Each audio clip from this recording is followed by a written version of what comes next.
Acredito que estejam me ouvindo. Vamos conferir. Isso, acho que a transmissão está boa. Só checando aqui, está tudo certinho. Vou acrescentar aqui o nosso arquivo de hoje. Eu dou as boas-vindas a você hoje, segunda-feira, dia 8 de setembro de 2025. Agradeço pela sua companhia para a nossa oração do meio-dia pelo Brasil, né? Deixa eu ver se eu consigo pôr o slide aqui. Nós estamos numa campanha nacional de oração em favor do Brasil, em favor da nação brasileira, né? Pedindo a Deus que abençoe o nosso Brasil. E agora sim, aqui eu vou colocar aqui no palco, no slide aqui para vocês verem. Vamos ver. Opa!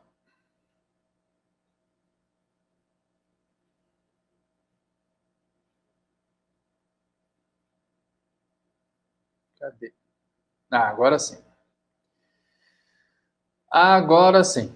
Tá. Então aí, agradeço a todos que estão nos acompanhando. Nós estamos numa campanha nacional de oração pelo Brasil e eu agradeço a sua companhia. Está aqui a irmã Maria de Fátima, dizendo: Pai seja convosco, Deus abençoe nossa nação, e dizendo aqui também, enviando alguns pedidos de oração, né? Deixa eu ver.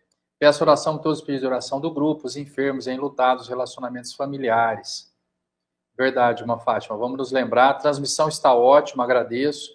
Nossa irmã Maria de Fátima, ela é de Cândido Mota, aqui no interior de São Paulo, né? Então já temos um estado participando da campanha de oração.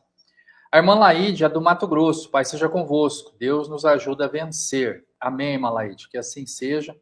Mais um estado representado. E a irmã Marinalva, lá do Sergipe, no Nordeste, abençoados sejam os homens de boa vontade. Amém, irmã Marinalva, obrigado, viu?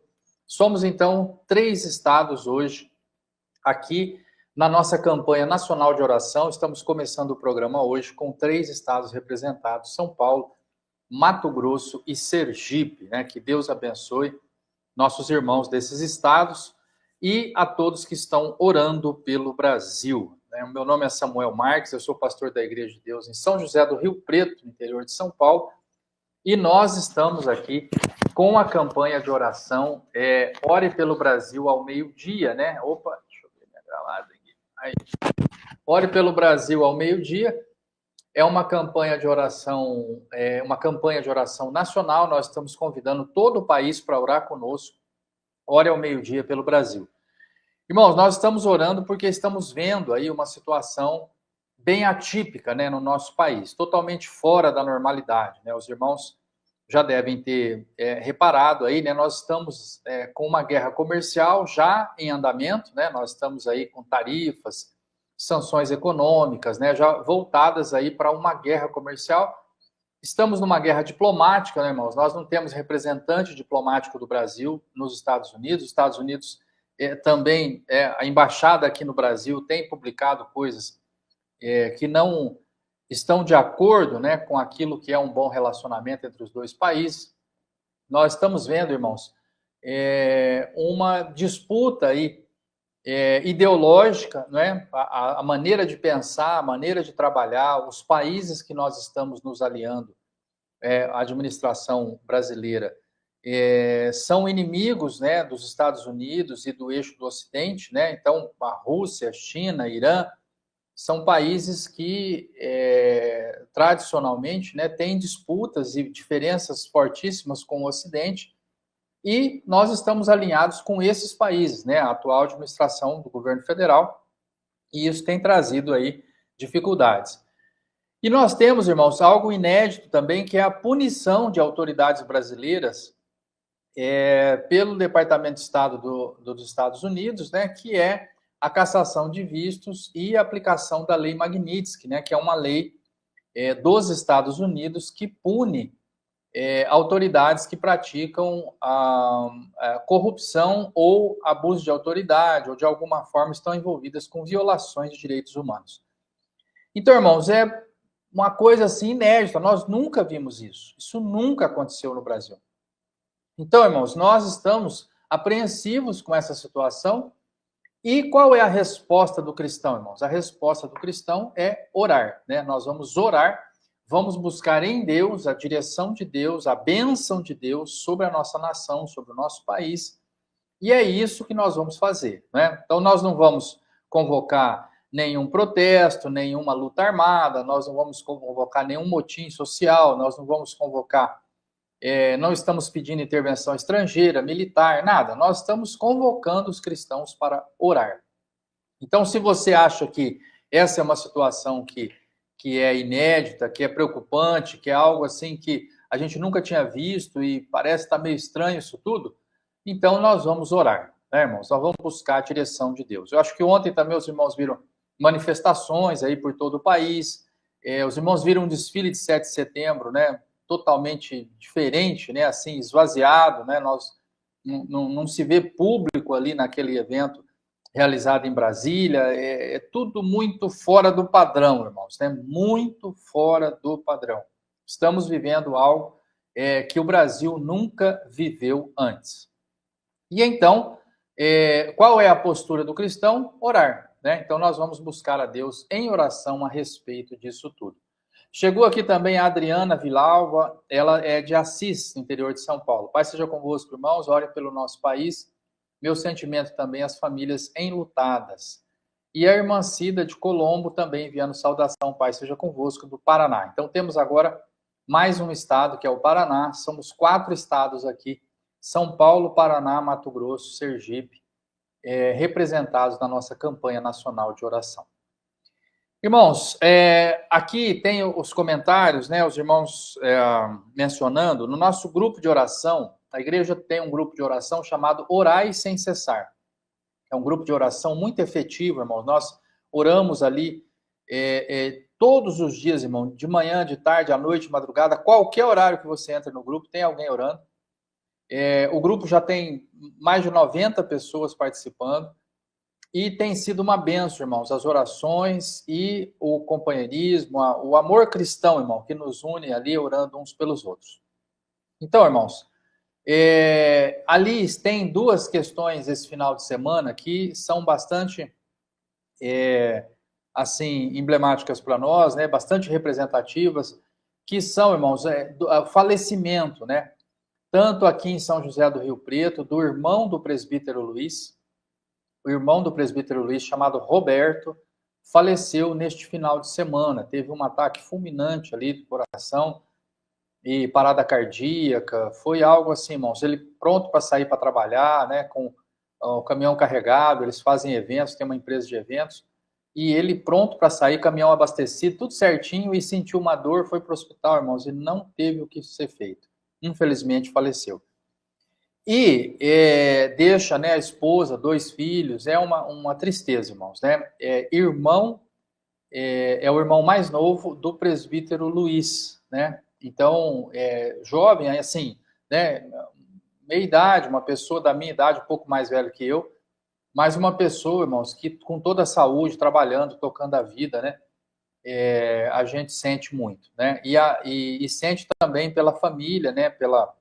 Os irmãos, a mãe também, né? Além da família próxima, a esposa e os filhos, também a irmã, o irmão, a mãe, todos, né? Hoje de luto, muito sentido, irmão, todos nós, por essa perda, né?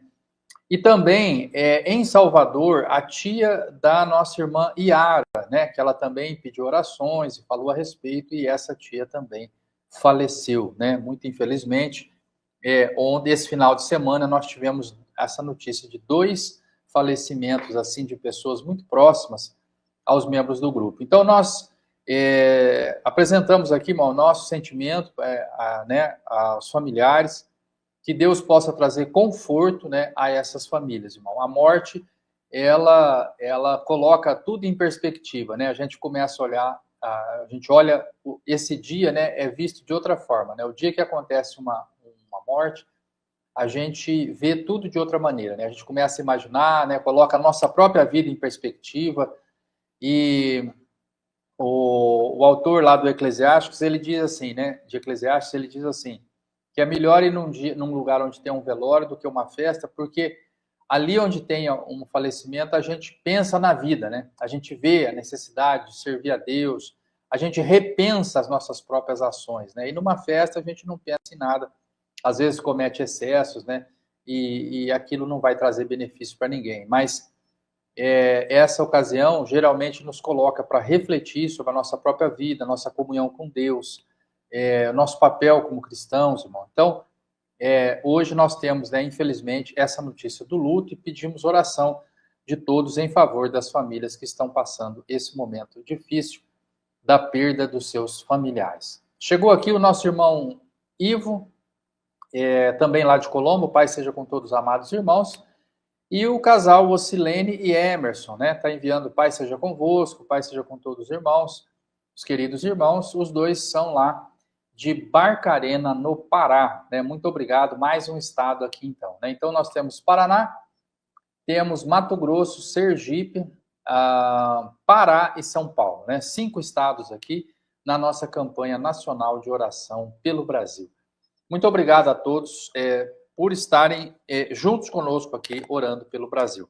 Também temos ali no grupo, irmãos, alguns pedidos de oração em função de decisões a serem tomadas, necessidade de trabalho, enfermidade, né? Então, estamos sempre orando ali uns pelos outros, além da oração pelo Brasil, né? Isso aqui é uma campanha específica, nós estamos orando pelo Brasil, mas ao meio-dia, mas continuamos orando pelos outros motivos e pelas outras pessoas, por todas as outras situações, normalmente, né, no grupo de oração todos os dias, tá? Então, essa é uma campanha para orar pelo Brasil ao meio-dia, só isso. O restante, a gente continua orando e pedindo a Deus a bênção a todos os irmãos, né?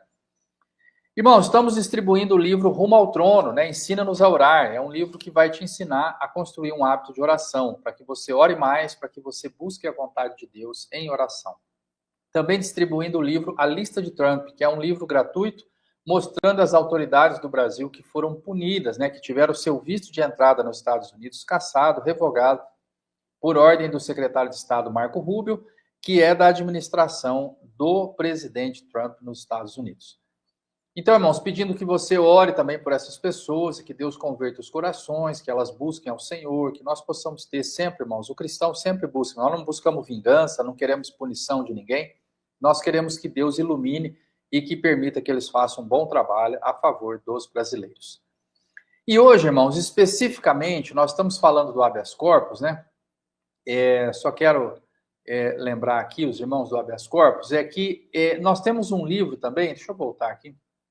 Não achei aqui o livro, não está aqui a imagem do livro. Mas eu quero lembrar aos irmãos que eu tenho um livro também, que eu distribuo para os meus alunos de direito. Esse livro chama-se Meu Primeiro Habeas Corpus, que mostra ali para os alunos como entrar com habeas corpus mesmo antes da formatura como advogado, né? Então, não precisa ser advogado para entrar com pedido de habeas corpus, né? O habeas corpus é uma ação que é o auge do acesso à justiça, né? Porque ele não precisa formalidade, não precisa pagar custas, não está sujeito à sucumbência, que é pagar o advogado da outra parte, não precisa, inclusive, ter advogado. Então, você pode entrar, qualquer cidadão brasileiro pode ajuizar um pedido de habeas corpus. Então, eu tenho um livro sobre esse assunto e eu apresentei os alunos, quando eu vou iniciar a matéria de direito constitucional, eu mostro os remédios constitucionais, as ações constitucionais que existem para exercício direto, né, da cidadania, e o habeas corpus é o único que você pode ajuizar sem advogado, né, porque o mandado de segurança, ação popular, todas as outras, você precisa do advogado. Mas, para o habeas corpus, não, né? Então, ele é o auge, o mais alto grau de livre acesso à justiça que existe no Brasil, chama-se habeas corpus. Então, eu apresentei os alunos com esse livro. E agora, irmãos, eu estou presenteando você também. Na descrição desse vídeo hoje, eu sempre coloco lá o Orar Sem Cessar, todas as coisas que nós temos, né? Todos os senadores do Brasil, para você orar pelos senadores do teu estado. Mas hoje, irmãos, eu estou ali na descrição só o livro do habeas corpus. Então, você que ainda não tem, que ainda não baixou, entra no YouTube, vai na descrição do vídeo, clica no link e você vai baixar um livro chamado Meu Primeiro Habeas Corpus. Esse livro vai mostrar como ajuizar uma ação de habeas corpus. E eu vou conversar mais sobre isso hoje com vocês. Chegou aqui a nossa irmã Maria José, também de Colombo, no Paraná. Pai seja convosco. Amém, irmã Maria José. Obrigado pela participação. Somos, então, 5 estados aqui hoje orando pelo Brasil. Irmãos, por que estamos orando pelo Brasil? 1 Timóteo 2,2 dizem, orem pelos reis, por todos que têm autoridade, para que possamos viver uma vida calma e pacífica, com dedicação a Deus e respeito aos outros. Irmãos, nós cremos que Deus pode mudar as coisas através da oração. Nós cremos, irmão, na transformação da sociedade através da oração. Nós cremos, irmão, que Deus pode fazer um milagre para o Brasil através da oração, irmãos. E está escrito na Bíblia, orem pelos reis e por todos que têm autoridade. Nós estamos orando. Estamos orando pelo Executivo, Legislativo, Judiciário, por todos os poderes do Brasil, por todas as autoridades que estão exercendo poder no Brasil, pedindo que Deus abençoe o trabalho delas, abençoe suas vidas pessoais, para que eles se convertam ao Senhor e, principalmente, que o trabalho deles se reverta em benefício dos brasileiros. Muito bem. Então, é isso, nós vamos continuar orando pelo Brasil. Também tem a promessa de que Deus vai ouvir a oração, perdoar os pecados e sarar a nossa terra. Então, você está convidado, irmãos, a orar pelo Brasil. Muito bem, hoje eu quero falar com você sobre o habeas corpus, né? A gente concluiu a semana passada inteira sobre o habeas corpus e eu falei para vocês que eu protocolei um habeas corpus no Supremo Tribunal Federal, né? Então, entendendo que nós temos hoje alguns inquéritos na Suprema Corte que não estão seguindo o devido processo legal. Esses inquéritos foram abertos por um juiz, e não é juiz que abre inquérito. Esses inquéritos eles estão sendo conduzidos por um juiz que foi nomeado sem sorteio. E quando você tem uma corte colegiada com vários juízes, você tem que sortear qual deles vai atuar no caso, você não pode apontar o dedo para alguém. E também esse inquérito foi conduzido a partir de abril de 2019, contra a vontade do Ministério Público. O Ministério Público é o dono da ação, é ele que é dono das ações penais públicas no Brasil e ele que investiga. Então, se o Ministério Público disse se o inquérito é ilegal, tem que fechar, o inquérito teria que ser fechado. Mas o relator, na época, desconsiderou esse pedido e seguiu investigando contra a vontade do Ministério Público. Então, todos esses pontos, ter sido aberto por juiz, ter o relator designado sem sorteio e ter o inquérito ser continuado, né, prosseguido as suas atividades contra a vontade do procurador-geral, é que eu entendo que ele é nulo e que ele deve ser anulado, e que as pessoas que foram presas no contexto desse inquérito sejam libertas, e que as pessoas que estão em prisão domiciliar seja revogada, que as pessoas que estão de tornozeleira seja retirada. Todas essas pessoas, irmãos, sejam livres e que os outros inquéritos que surgiram a partir deste também sejam anulados. Então, eu fiz um habeas corpus com esse objetivo, protocolei na Suprema Corte do Brasil, é o habeas corpus 259743. Esse habeas corpus, irmão, foi negado pelo relator, numa decisão monocrática, né, sozinho, o relator que pegou o processo negou, que foi o ministro Edson Fachin, e então eu recorri para que o pleno, todo o tribunal se manifestasse sobre esse pedido. Então estava impedido, dos 11 votos possíveis, estava impedido de votar o ministro Alexandre de Moraes, e não votou. E eu entendia que também estava impedido o ministro Dias Toffoli, né, que ele também estava indicado como autoridade coatora.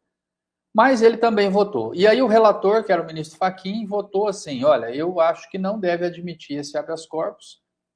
E os outros seguiram esse voto, né? Os outros 9 ministros seguiram esse voto, com exceção do ministro André Mendonça, que seguiu com ressalvas, né? Então ele disse, olha, eu só acho que não cabe o pedido, mas quanto aos assuntos que o habeas corpus trata, eu não estou analisando esses assuntos, só estou dizendo que não cabe. Então, irmãos, foi, né, 9-1, né, dos 10 votos, esse 1 ainda com ressalvas, tal, mas quase foi 10-0, vamos dizer assim, né? E o voto número 11 estava impedido de votar, então só tinham 10 dos 11 votos possíveis, um estava impedido, então passou a ser 10. Dos 10, o relator votou, os outros 9 acompanharam, só um com ressalvas. Então ficou praticamente 9-1 aí. Então, irmãos, essa votação. E eu entendo que isso é algo muito grave, muito problemático para nós, porque eu não sei se os irmãos sabem, mas durante o período militar, os militares tomaram o poder no Brasil, né, assumiram o poder, assumiram a presidência, assumiram o Brasil, mas eles mantinham, irmãos, um certo ar de normalidade, de legalidade, de atendimento à lei, à Constituição, tudo normal.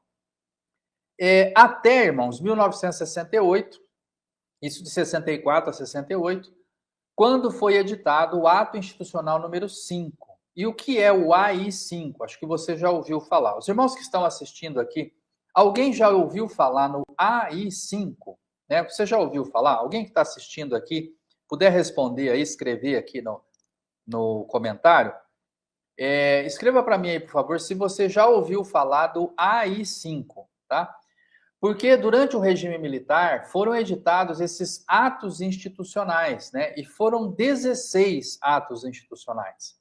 Só que todo mundo só fala do número 5, né? Então, quando a gente fala de ditadura, de repressão, as pessoas mencionam o AI-5, né? E eu estou perguntando hoje para vocês, quem está assistindo o programa, se você já ouviu falar do AI-5. Se você já ouviu falar, escreva aqui para mim. Então, assim, pessoal, lembrei também de uma situação aqui. O pastor Eugênio fez uma pergunta outro dia e eu não vi a pergunta dele, depois vi, achei que ia responder depois e no final eu não respondi. O pastor Eugênio perguntou se um estrangeiro for preso, se é possível entrar com pedido de habeas corpus. Se não me engano, foi essa a pergunta que ele fez.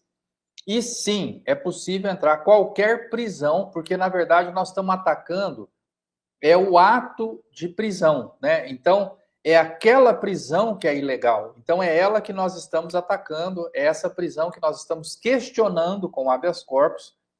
E num menor grau, né, de importância, vamos dizer assim, é quem foi preso, né? Então, qualquer um que foi preso, eu tenho o direito de entrar com o pedido de habeas corpus para liberar aquela pessoa, para rever aquela ordem de prisão, não necessariamente liberar, mas para que seja revista aquela ordem de prisão.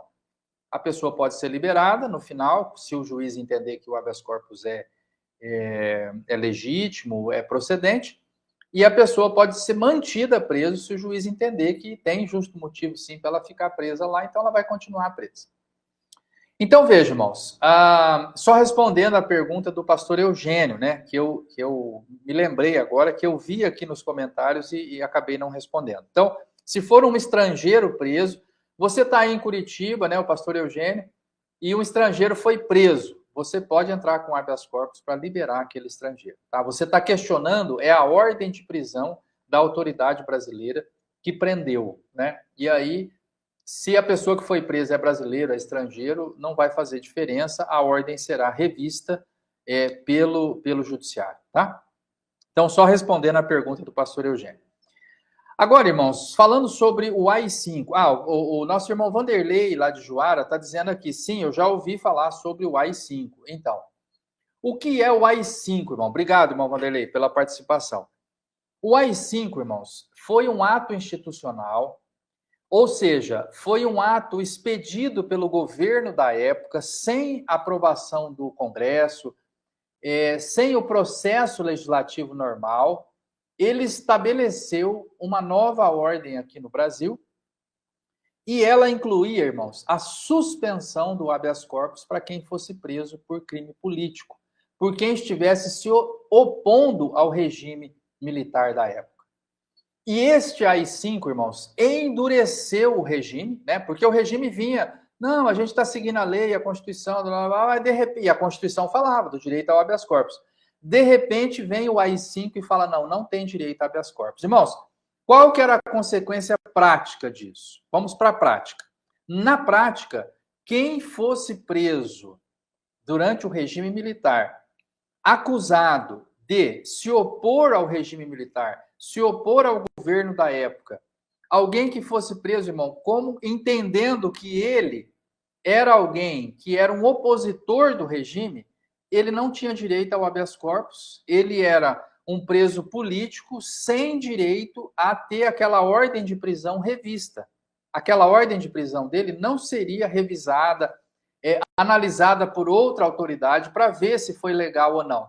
Se foi preso pela polícia do regime, pela política atual, pelo governo atual como opositor do governo, você não vai ser solto, você vai ficar preso e acabou.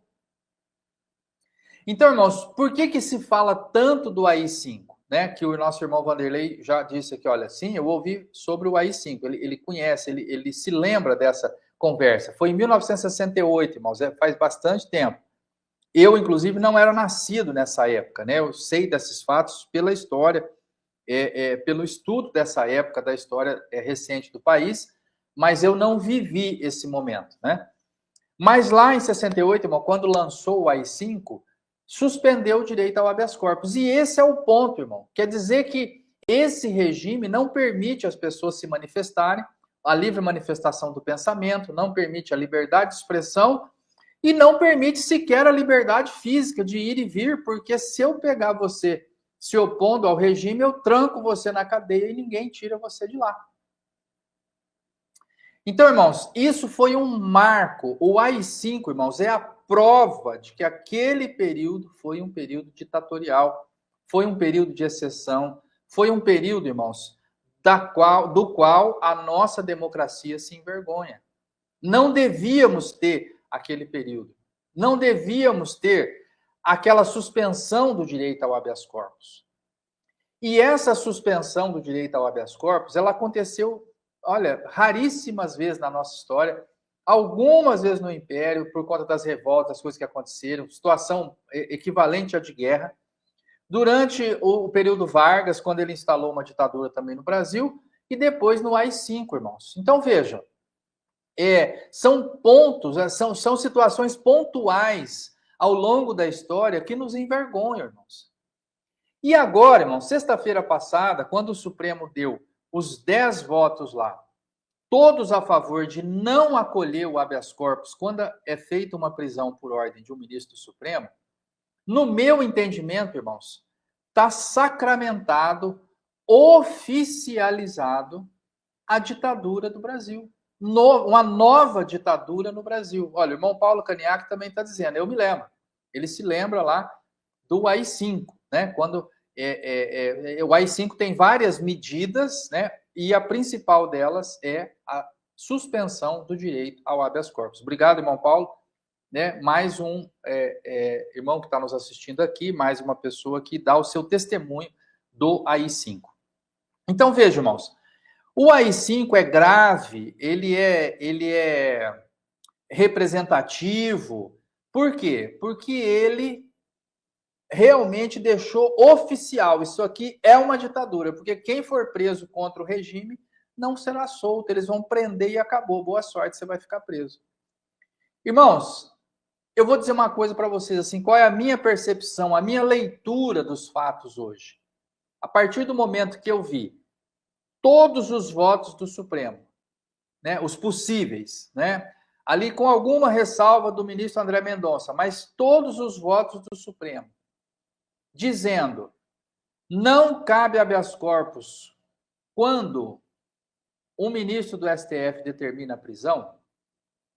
Irmãos, para mim está muito claro um novo período de ditadura no Brasil, um novo período para eu colocar no meu livro. Então, no livro está lá os períodos de suspensão do habeas corpus. Teve lá no Império, teve na ditadura Vargas, teve no AI-5.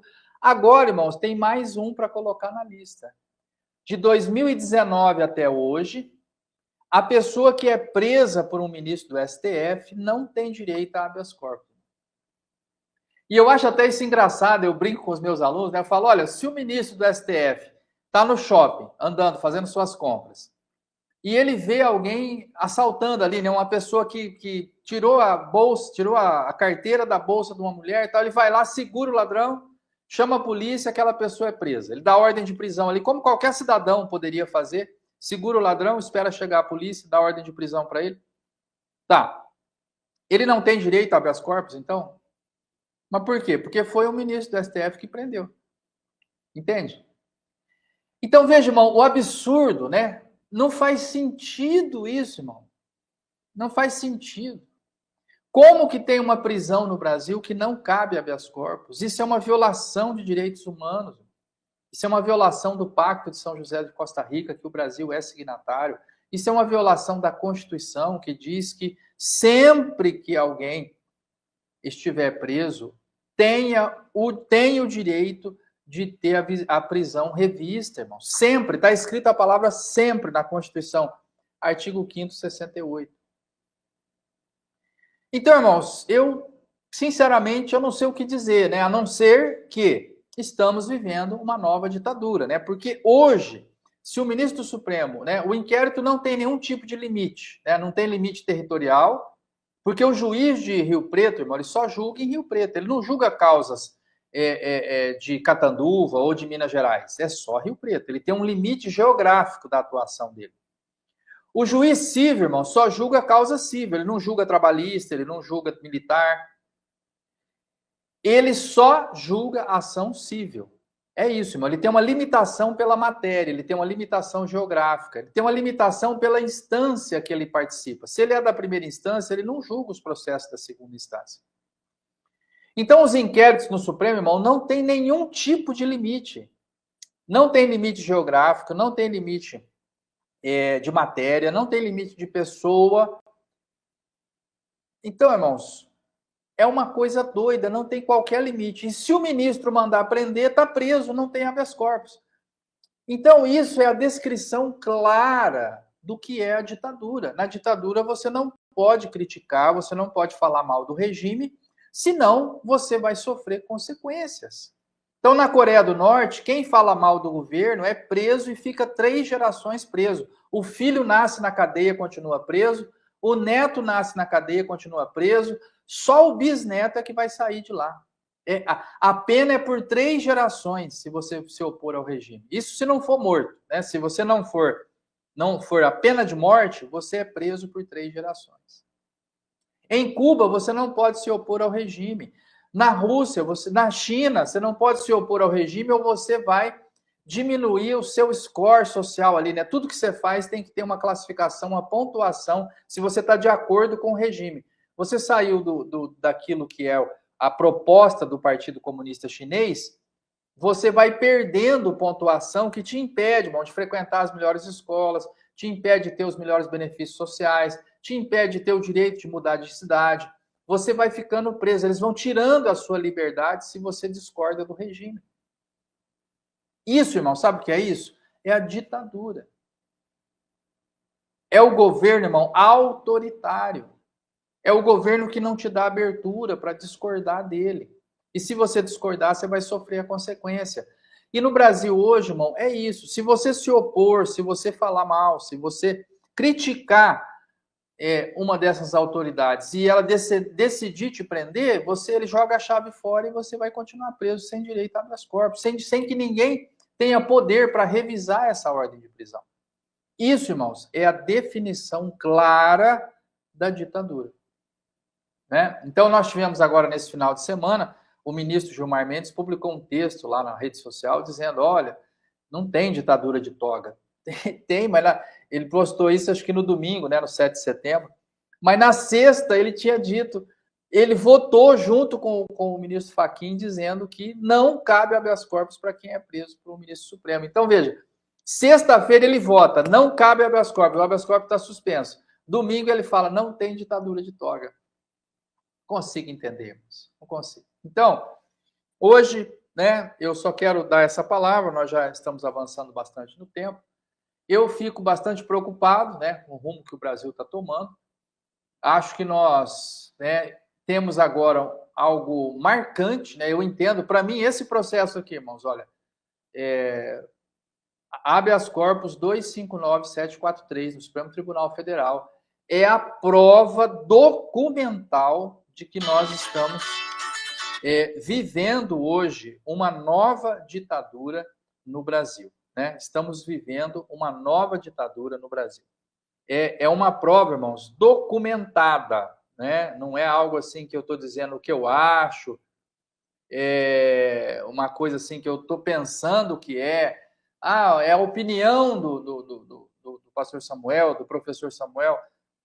Não, eu agora tenho uma prova documental. Agora eu tenho certeza que, do mesmo modo como foi o AI-5, uma prova, irmão, de que aquele período foi uma ditadura, hoje eu entendo que o habeas corpus 259743 no Supremo Tribunal é a prova, irmãos, a decisão colegiada, os 10 ministros votaram a favor de não receber o pedido de habeas corpus. Não é que o meu pedido foi negado, irmãos. Então, veja bem, o pedido foi aceito, processado, todo mundo leu, viu os argumentos e falou, não, você não tem razão. A pessoa que está presa vai continuar presa porque está certa essa prisão. Nós fizemos a revisão e concluímos que está tudo certo. Não, não foi isso que aconteceu. Foi dito o seguinte, para essas pessoas que estão presas, não cabe habeas corpus. É isso, irmão, que me deixa indignado, é isso que me deixa com a certeza de que estamos vivendo uma nova ditadura. Tá? Não é por conta de ter um pedido negado. Você vai falar, ele é um advogado, o pedido dele foi negado, ele está aí chorando as mágoas. Não, não é isso. Se o meu pedido tivesse sido negado, ele foi negado, tá bom, não tenho razão, perdi. Não, irmão, não é que o meu pedido foi negado. Os habeas corpus, não é só o meu, todos os habeas corpus que estão chegando lá no Supremo desde 2019 estão sendo inadmitidos. É outra palavra. Ele não é admitido a entrar, entende, irmão? Então, uma coisa é você entrar lá na escola, ser matriculado, tudo certinho, depois você fala, olha, eu não me adaptei na escola e agora eu estou saindo, vou embora. Tá, é uma coisa, irmão. Outra coisa é você chegar no portão e alguém falar, ó, aqui você não entra. Tá? Então, é muito diferente, irmão. É muito diferente eu ser matriculado, eu estar frequentando, eu não me senti bem, senti que as pessoas não me aceitaram muito bem aqui, agora eu quero mudar de escola. Tá bom. Agora, eu cheguei no portão e já me mandaram embora. Não me deram a chance de conhecer se eu realmente ia me adaptar ou não. Não me deram a chance de me matricular, não me deram a chance de conhecer os professores. Eu cheguei no portão e me mandaram embora. É isso que aconteceu aqui, irmãos. A inadmissão é não receber o pedido. Nós não vamos nem analisar. Não cabe, não tem espaço aqui para o habeas corpus. E isso, irmão, é uma violação de direitos humanos. Né? Simples assim. Uma garantia constitucional e a Corte Constitucional está lá para assegurar que o habeas corpus seja um direito civil que tenha efetividade prática e ela, nesse momento, está impedindo as pessoas de terem acesso a esse importante remédio constitucional. Então, é isso, né? Esse foi o resultado, né? Então, os votos chegaram bem no final do dia. Eu não consegui, eu tinha só um resultado parcial, né? Quando a gente conversou na oração do meio-dia de sexta-feira. Então, hoje eu tenho o resultado final para passar para os irmãos. Foram 10 votos contra, né? Só o ministro André Mendonça que fez uma ressalva, né, de que ele só estava falando do habeas corpus, mas não dos assuntos que ele tratava. Mas, irmãos, foi 10 pessoas para votar e os 10 votaram que não cabe. Então, assim, né, eu acho que está oficializado no Brasil, né, mais um período de suspensão do habeas corpus em relação a essas questões políticas. Eu sinto muito informar os irmãos que estamos vivendo uma ditadura no Brasil. Né? Mais uma vez, infelizmente, nós estamos aí vivendo um período de ditadura na nação brasileira.